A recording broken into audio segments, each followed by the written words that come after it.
ইয়ে মানে ও গিন্নি, গিন্নি, গিন্নি গো, একটু শান্ত হ, একটু কথাটা শোনো। না না, আমি আর কিচ্ছু শুনবো না। এক সপ্তাহ সময় দিচ্ছি, তার মধ্যে মহারানীর মতো ওই সীতাহার আমার চাই চাই চাই। আহ কিন্তু গিন্নি, ওটার যে অনেক দাম। আমার কি আর মহারাজের মতো অত টাকা আছে বলো? এই শোনো, তোমার কি আছে আর কি নেই তা আমার খুব ভালো করে জানা আছে, বুঝলে? কিন্তু গিন্নি, একটা কথা কান খুলে শুনে রাখো, এবারে যদি তুমি ওই সীতাহার আমাকে গড়িয়ে না দাও, আমি তাহলে চিরদিনের মতো বাপের বাড়ি চলে যাব। এই এই আমি বলে দিলাম। এহ, আচ্ছা ফাঁপড়ে পড়লাম আমি। কি যে করি, দূর, আর ভালো লাগে না।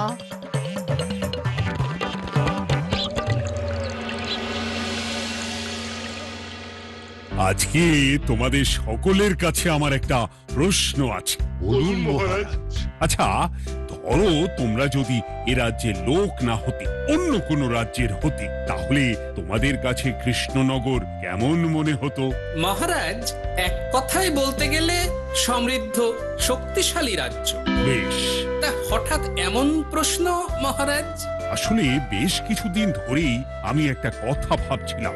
ঈশ্বরের দয়ায় আমাদের সবই আছে, তবু রাজ্যকে আরো শক্তিশালী ও অন্যান্য রাজ্যের সাথে সুসম্পর্ক বজায় রাখা একটা রাজধর্মে পড়ে। ঠিক বলেছে। ঠিক বলেছেন। বলি, তুমি কি এসব কথা কখনো ভাবো মন্ত্রী? হ্যাঁ মানে আগে রোজ না, কিন্তু কখনো সখনো বোধহয় ভেবেছিলাম। কবে শুনি? ইয়ে ওই তো কিছুদিন আগে, ওই সেদিন। এটা ঠিক কোন সেদিনের কথা বলছেন মন্ত্রী মশাই? যেদিন আকাশে ওই দুটো সূর্য উঠেছিল? তোমাকে সব কিছুতে ফোড়ন কাটতেই হবে না গোপাল, হ্যাঁ? কি আর করি বলুন, আপনার কষ্ট যে আর সহ্য হয় না। যাই হোক, মুদ্রা কথা হলো, এসব কথা মাথায় রেখে এখন আমাদের কিছু করা উচিত। কিন্তু কি করা উচিত সেটা আমি ঠিক বুঝতে পারছি না। এই একটা করে রসগোল্লা খাওয়ালে কেমন হয়? এই, তুমি থামবে? মহারাজ, আমার কাছে একটা উপায় আছে। 10 দিনের একটা মিলন মেলার আয়োজন করলে কেমন হয়? খুব বাজে হবে। একটা মেলা কত ঝামেলার কাজ সেটা বোঝো? একেই কত খরচ, তার উপর আবার অনেক লোক। মোটেই না, এটা তো দারুণ বুদ্ধি দিয়েছো গোপাল। এমন কিছুই তো চাইছিলাম। ধুর, আর সবকিছুই আমার বিপক্ষে মনে হয়। দিনটাই খারাপ। আমি বরং চুপই থাকি। তাহলে সবাই শোনো, 1 সপ্তাহ পর কৃষ্ণনগর এক বিরাট বড় মিলন মেলার আয়োজন করছে, আর তার জন্য লোকজনকে নিমন্ত্রণ করার কাজ দেখবে গোপাল। যথাজ্ঞা মহারাজ। আর মন্ত্রী, ভালো করে শুনে রাখো, মেলা প্রাঙ্গণ সাজানো, ঠিকঠাক নিরাপত্তা, এসব তোমার দায়িত্ব। আচ্ছা, কিন্তু বলছিলাম যে সবকিছু ভালো করে করতে গেলে খরচও তো।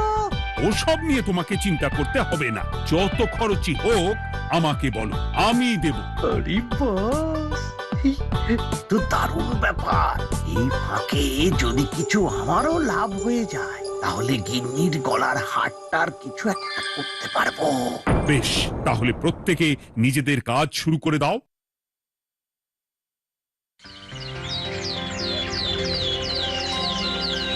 শোনো শোনো শোনো, 1 সপ্তাহ পর কৃষ্ণনগর মেলা প্রাঙ্গণে অনুষ্ঠিত হতে চলেছে 10 দিন ব্যাপী মিলন মেলা।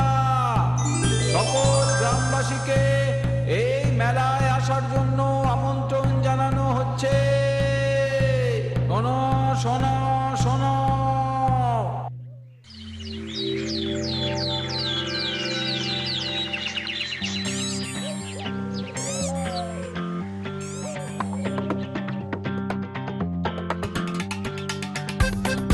বাহ বাহ বাহ, ঠিক যেমনটা চেয়েছিলাম তেমনটাই হয়েছে। আর এসব কিছুর জন্য আমি গোপালকে ধন্যবাদ জানাতে চাই। কি যে বলেন মহারাজ, এই কৃষ্ণনগর তো আমার নিজেরই পরিবার। সেসব আমরা খুব ভালো করেই জানি গোপাল। আদিক্ষেতা একেবারে উতলে পড়ছে। এসব দেখে গা জ্বলে যায়। তোমার এই এত ভালো বুদ্ধি দেওয়ার জন্য আমি তোমাকে 50টি স্বর্ণমোহর উপহার দিতে চাই। এটা কি হলো? এরকম হলে কিন্তু আমি খেলবো না। কেন মন্ত্রী, তোমার আবার কি হলো? আমিও তো মেলার আয়োজন করেছি, তাহলে গোপাল একা কেন উপহার পাবে? সে তো মেলার জন্য অনেকেই কাজ করেছে, কিন্তু আসল বুদ্ধিটা তো দিয়েছে গোপালই।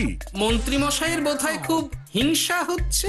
ঠিক আছে মহারাজ, আপনি বরং এই উপহার সকলের সাথে ভাগ করে দিন। না গো, কোনো ভাগ চাই না। তোমার উপহার তুমিই রাখো। যত সব।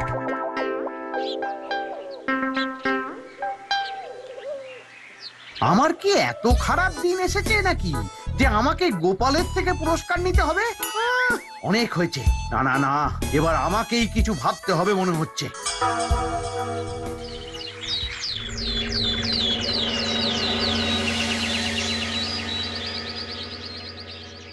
আমার আমার সব শেষ হয়ে গেল গো, সব শেষ হয়ে গেল। এবার এবার আমার কি হবে? মহারাজ, মহারাজ কিছু একটা করুন, মহারাজ কিছু একটা করুন। চিন্তা করো না, আমি দেখছি। যারা দোষী তারা শাস্তি পাবেই। কি শুরু হলো বলো তো হঠাৎ করে? এত বড় বড় চুরি ডাকাতি হয়ে গেল, অথচ কেউ কোনো টেরই পেল না। হ্যাঁ মহারাজ, আসলে রাতের বেলা যখন সবাই ঘুমিয়ে থাকে তখন এই চুরি ডাকাতিগুলো হয়, তাই কেউ কোনো শব্দ পায় না। ভালো করে অনুসন্ধান করো, যে বা যারা এই কাজ করছে তাদের যত তাড়াতাড়ি সম্ভব ধরে ফেলতে হবে, নইলে তো আমাদের প্রজাদের অনেক ক্ষতি হয়ে যাচ্ছে। হ্যাঁ মহারাজ, আপনি কোনো চিন্তা করবেন না। কোথায় আনন্দ করে সব প্রজারা মেলা ঘুরবে তা নয়, আবার এই উটকো ঝামেলা। একটা কথা বলছি, কিছু মনে করবেন না। আসলে এই ঝামেলার কারণ হলো গোপাল। আমি ঠিক জানতাম কোনো না কোনো ভাবে আপনি আমাকে দোষ দেবেন। সত্যি তো, এসবের সাথে গোপালের কি সম্পর্ক? ওরই তো সম্পর্ক আছে মহারাজ। মেলা শুরু হলো আর তার সাথে চুরি ডাকাতিও। আর যদি গোপাল মেলার বুদ্ধিটা না দিত তাহলে রাজ্যে এত চুরি ডাকাতিও বাড়তো না। মানছি মন্ত্রী মশাই, মেলার বুদ্ধিটা আমার, কিন্তু মেলার নিরাপত্তা রক্ষা তো আপনার দায়িত্ব ছিল। যদি মেলা থেকেই এই ঝামেলা শুরু হয় তাহলে তো আপনার কাজেও ফাঁক আছে। মুখ সামলে কথা বলো গোপাল। তোমরা একটু থামবে? এখন নিজেদের মধ্যে ঝামেলা করার সময় নয়। সবাইকে একসাথে কাজ করে আসল চোর ডাকাতদের ধরতে হবে, তারপর বোঝা যাবে কার দোষ ছিল আর কার নয়। আগে মহারাজ।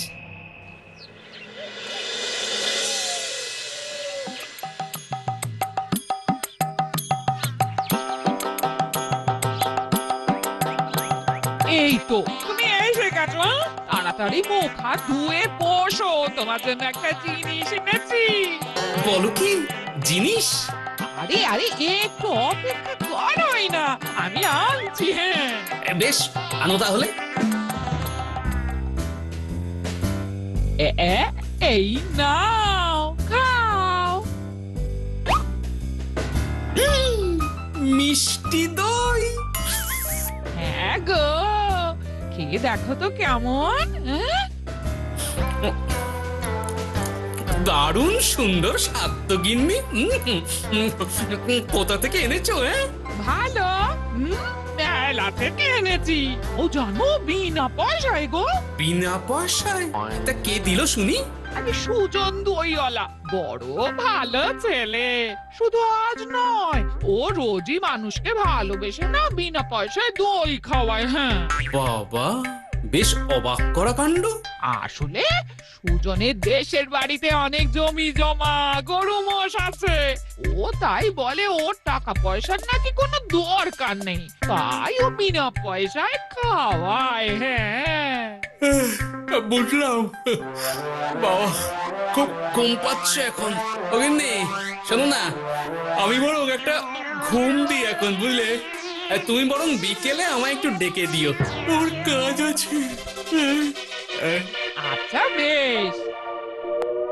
কই গো, ওরে আর কতক্ষণ ঘুম হবে? সকাল তো হয়ে গেল। সে কি গিন্নি, সকাল? তোমাকে যে আমি কতবার বললাম আমাকে বিকেলে ডেকে দেবে। বলি কবেকার বিকেল? গতকালে না আজকে? তা তোমার বুদ্ধিতে কি বলে গিন্নি? আমার বুদ্ধি নিয়ে কথা বলো, আগে নিজের ঘুমকে দেখো। গতকাল বিকেল থেকে ডেকে ডেকে গলা ব্যথা হয়ে গেল, কিন্তু ওনার ঘুম আর ভাঙে না। হতেই পারে না। আরে না, ওদিকে কাণ্ড দেখো, রাতের খাবার পর্যন্ত পড়ে আছে। হ্যাঁ, আজব কাণ্ড। যাই হোক, অনেক দেরি হয়ে গেছে বুঝলে, আমাকে এক্ষুনি রাজসভার জন্য বেরোতে হবে।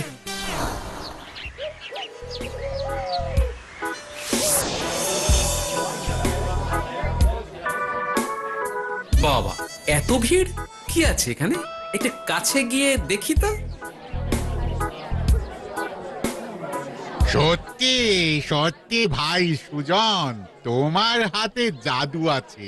এত সুন্দর মিষ্টি দই, এ স্বাদ ভোলার নয় ভাই। আচ্ছা, তাহলে এই হলো সুজন দইওয়ালা। ভালো মিষ্টি দই আছে, নেবে নাকি গো? পয়সা লাগবে না। জানি তো, সত্যি দারুণ স্বাদ এই দইয়ের। আমি খেয়েছি তো। তবে আজ নেব না গো, কাল এসে নিয়ে যাব। আচ্ছা আচ্ছা আচ্ছা।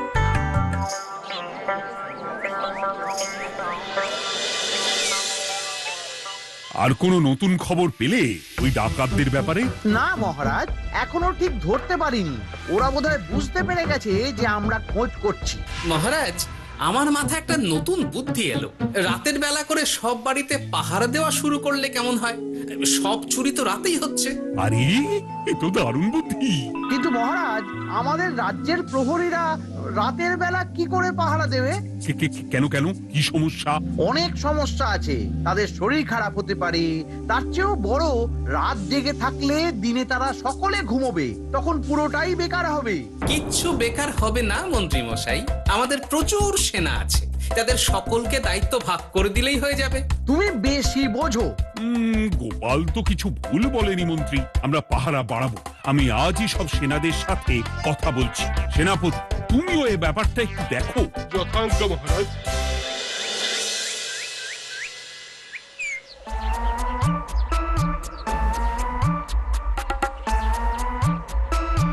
চোর ডাকাতদের ধরার জন্য যদি একটা সূত্রের হদিশ পাওয়া যায় তাহলেই কেল্লা ফতে, কিন্তু সেটাই পাওয়া যাচ্ছে না বলেই এত সময় লাগছে। আরে, ওটা মন্ত্রী মশাই মনে হচ্ছে না? আড়ালে দাঁড়িয়ে এরকম কার সাথে কথা বলছে? এবার আমি যা বলছি ভালো করে শোনো। আজ রাতে মেলার পিছনের দিকে যে মাঠটা আছে সেখানে চলে এসো। বাকি কথা ওখানেই হবে। এই জায়গা নিরাপদ নয়। বেশ রহস্যজনক ব্যাপার। মেলার পিছনের মাঠ বললো না? রাতে আমাকেও দেখতে হবে কি হয় সেখানে।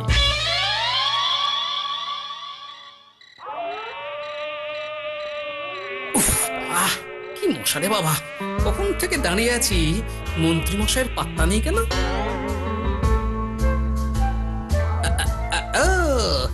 ওই তো চলে এসেছে। এই যে আমার সোনার হাটটা কই? হ্যাঁ, ওই বই করে বলেছিলাম আমার ওটা চাই। আগে কি আর বলি বলুন তো, ওই হাটটা আমাদের দলের প্রধানের খুব পছন্দ হয়ে গেছে, তাই কোনোভাবেই ওটা দিতে পারলাম না। কি এত বড় সাহস!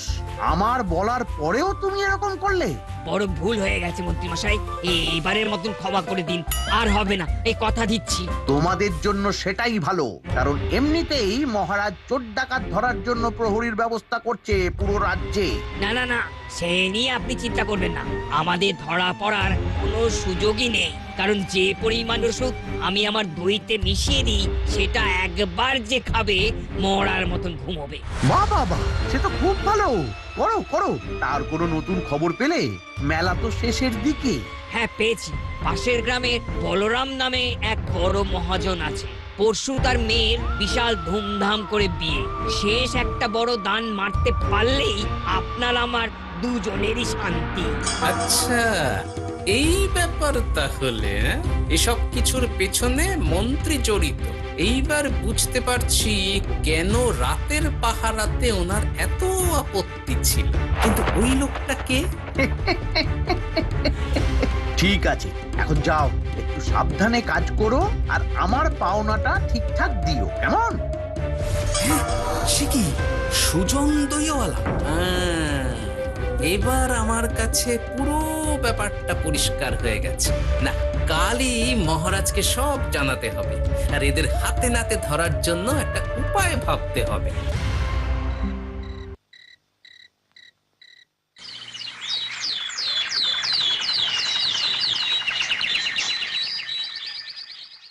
আরে এসো এসো, তোমার জন্যই তো অপেক্ষা করছিলাম। কি এমন জরুরি কথা আছে যে একান্তে দেখা করতে চাইলি? কোন মুখে বলি মহারাজ, সর্ষের মধ্যেই যখন ভূত তখন আর কি। মানে একটু খুলে বলো তো কি হয়েছে? আমাদের রাজ্যের এই এত বড় বড় চুরি ডাকাতির পিছনে কারা আছে সেটা আমি জানতে পেরে গেছি মহারাজ। হ্যাঁ, এ তো দারুণ খবর। তাহলে আমরা এখানে কি করছি? এখনই তাদেরকে গিয়ে বন্দি করি? না মহারাজ, আমাদের হাতে কোনো প্রমাণ নেই, তাই ওইভাবে বন্দি করতে পারবেন না। কেন বলো তো, কারা আছে পেছনে? সেটা আপনি নিজের চোখেই দেখে নেবেন পরে। তবে এটা জানিয়ে রাখি, আমাদের মন্ত্রী মশাইও যুক্ত আছেন। কি?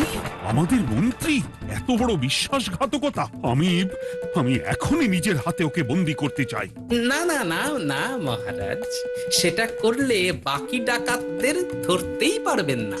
তাহলে উপায়? আমি জানতে পেরেছি এই ডাকাতদের পরের নিশানা হলো পাশের গ্রামের বলরাম মহাজনের বাড়ি। বলরাম মহাজন? কাল তোর মেয়ের বিয়ে, আমাদেরও তো নিমন্ত্রণ আছে সেখানে। তাহলে তো আরোই সোনায় সোহাগা। শুনুন মহারাজ, আমার মাথায় দারুণ এক বুদ্ধি এসেছে। সে কি? হ্যাঁ, আপনি কোনো চিন্তা করবেন না, আমি শুধু যা বলছি সেটা করুন, বাকিটা আমি সামলে নেব। তবে দেখবেন যেন মন্ত্রী মশাই এসবের কিচ্ছুটি টের না পায়। বেশ বেশ বেশ।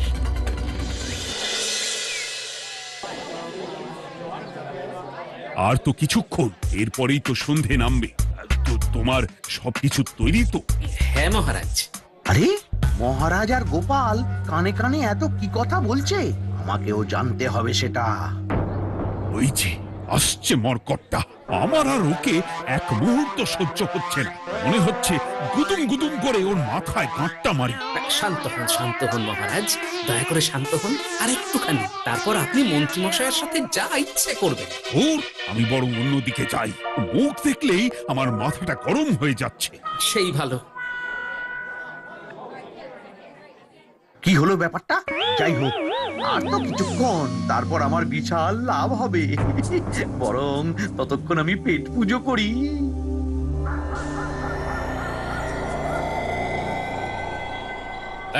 যা যা দামি জিনিস আছে সব দিয়ে দে। এই তো খেলা শুরু। এবার আর আমায় পায় কে? ও বাবা, এরা আবার কারা? সত্যি গোপাল দারুণ চাল চেলেছে। এই তোমরা এখানে কি করতে এসেছো? কেন, তোমরা যা করতে এসেছো? ডাকাতি? এমন তো কোনো কথা ছিল না। কার দলের লোক তোমরা? মন্ত্রী মশাইয়ের দলের লোক। এই রে, কি বলছে সব? কোথায় কোথায়? এই মন্ত্রী মশাই, এই কি বলছে এরা? আপনি দু নৌকোয় পা দিয়ে চলছে, আমরা থাকতে আপনি আরো এক ডাকাতের দলের লোককে ডেকেছেন। কি মন্ত্রী? শেষে কিনা তুমি? খেয়েছে রে, আর বোধহয় বাঁচতে পারবো না। কই, চুপ কেন? বলুন, মন্ত্রী মশাই সোনার হার ডাকাতি করে আপনাকে দেওয়ার জন্য এখানে ডেকেছেন। কি সোনার হার? আমাকেও তো একই কথা বলেছে। আপনি আমাদের থেকে খবর নিয়ে অন্য দলকে কাজ দিয়েছেন। না না, মিথ্যে কথা। কিসের মিথ্যে? আপনি ছাড়া তো আর কেউ জানতো না এখানের কথা। না গো, আমি শুধু তোমাদেরকেই কাজ দিয়েছি একদম শুরু থেকে। আর কোনো ডাকাতের দলকে আমি চিনি না, আমি তো নিজেই প্রথম শুনছি। মন্ত্রী, লজ্জা করে না তোমার? তুমি আমার প্রজাদের এইভাবে ঠকাচ্ছিলে। মানে মহারাজ, আমি আসলে... অনেক হয়েছে মন্ত্রী মশাই, আপনি ধরা পড়ে গেছেন। প্রহরী, বন্দি করো সবাইকে, আর মন্ত্রীকেও। আমাকে ক্ষমা করে দিন মহারাজ, আমি ইচ্ছা করে এটা করিনি। আসলে আমার গিন্নি কদিন ধরেই মহারানীর সীতাহারের মতো দেখতে হার বায়না করেছে। তার জন্য তুমি নিজেদের লোকেদের থেকেই চুরি করবে? আর কি করব বলুন, এক সপ্তাহের মধ্যে হার না দিলে বাড়ি ছেড়ে চলে যাবে বলেছে। তাই আমি এখন আপনি যেটা করেছেন সেটা যদি আপনার গিন্নি জানতে পারে তাহলেও বাড়ি ছেড়ে চলে যাবে। শাস্তি তো তোমাকে পেতেই হবে মন্ত্রী। আয়, কে আছো? শোনো, মন্ত্রীকে মুখে কালি মাখিয়ে গাধার পিঠে বসিয়ে সারা রাজ্য ঘোরাও, এটাই ওর যোগ্য শাস্তি। আর গোপাল, তোমার বুদ্ধির প্রশংসা করতেই হয়। তোমার পুরস্কার আমি কাল রাজসভায় দেব। দূর দূর, জীবনে বিয়ে করাই ভুল হয়েছে আমার।